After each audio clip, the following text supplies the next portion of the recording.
This is just a quick video to show how I installed my amp on this freightliner Cascadia.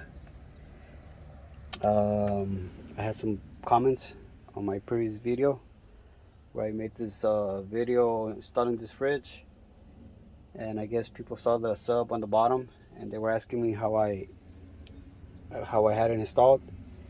So this is where I have the amp. This is in the back seat of the driver, and it's just right here in the back.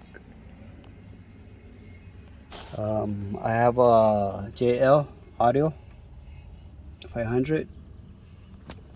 I used to have this one, but I was able to just get this one right now. This is like in better conditions. So this is the one I'm running right now. This is the speaker cables and RCAs, and this is my power, my ground and battery. And they go straight down to the batteries, just right here.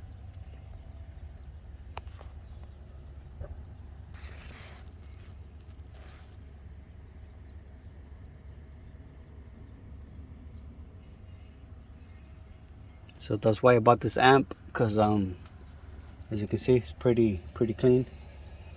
They don't sell this type of amps no more. This is an old model. They sell like new models. So this is one I wanted. This is an old school model,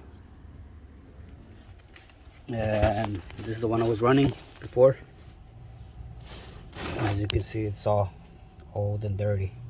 It's not working anymore perfectly. And the sub is just right here underneath the fridge. It's just right here. This is a JL also, W6, and this is a 12.5 sub. Nothing major. I just want to hear some bass while I'm driving, and this is pretty much it.